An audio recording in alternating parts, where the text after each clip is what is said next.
जिले में Fiji virus के असर का पता लगाने के लिए केंद्र सरकार की ओर से कृषि विभाग की एक टीम ने 8 से 10 गांवों का दौरा किया। जांच के दौरान पता चला है कि करीब 4000 एकड़ खेतों में फीजी वायरस का कुछ असर देखा गया है, लेकिन यह ज्यादा गंभीर नहीं है। हालांकि करीब 500 एकड़ क्षेत्र में फसल को लगभग 25% नुकसान होने की आशंका जताई गई है। किसानों का कहना है कि फीजी वायरस का असर इतना ज्यादा है कि कई किसानों को अपनी फसलें तक नष्ट करना पड़ी है, क्योंकि वायरस का प्रकोप बहुत बढ़ गया था। वहीं कुछ किसान अब भी अपनी फसल को बचाने के लिए दवाइयां और अन्य उपायों का इस्तेमाल कर रहे हैं, जिससे उनकी लागत काफी बढ़ गई है। किसानों ने सरकार से मांग की है कि जितना नुकसान हुआ है उन्हें उसका उचित मुआवजा दिया जाए, ताकि वे आर्थिक संकट से बच सकें। किसानों की माने तो बोना वायरस की वजह से फसलों को कहीं 5% तो कहीं 10% का नुकसान हुआ है। एक किसान ने बताया है कि उनके भाई ने फसल को बचाने में काफी खर्चा कर दिया है, लेकिन हालात इतने खराब हो गए हैं कि करीब 5 एकड़ फसल तो नष्ट करना पड़ी।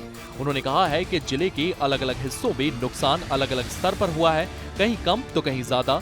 ऐसे में सरकार को किसानों की मदद के लिए आगे आना चाहिए। डॉक्टर वजीर सिंह, उप कृषि निर्देशक, ने बताया है कि फीजी वायरस, जिसे बोना वायरस भी कहा जाता है, कई इलाकों में देखा गया है। इससे धान के पौधे छोटे और पीले हो जाते हैं, जिससे उनकी ग्रोथ रुक जाती है।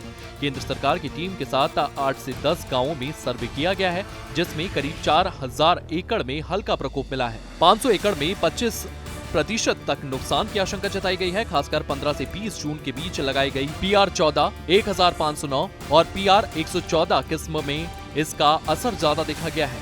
किसानों से अपील की गई है कि वे डरे नहीं और कृषि विभाग की सलाह का पालन करें। केंद्रीय सरकार द्वारा एक टीम भेजी गई थी, इसमें उच्च अधिकारी शामिल थे। उन अधिकारियों द्वारा वह हमारे जो सहायक पौधा संरक्षण अधिकारी है, मिलकर एक सर्वे किया गया था और जिला करनाल में 8-10 गांव का भ्रमण किया गया और पाया गया कि तकरीबन 4000 एकड़ में कुछ % में जो है वो इस वायरस से जो पौधे अफेक्टेड थे। और मौके पे किसानों मौके पर हमारे द्वारा किसानों से संदेश दिया गया कि वो बिल्कुल न डरें, क्योंकि ये स्थिति कंट्रोल में है और आगे नहीं बढ़ रही है। फीजी वायरस का असर भले ही कुछ क्षेत्रों में देखा जा रहा हो, लेकिन सही जानकारी, समय पर सलाह और प्रशासनिक सहयोग से इस चुनौती से निपटा जा सकता है। ब्यूरो रिपोर्ट, सूर्य समाचार।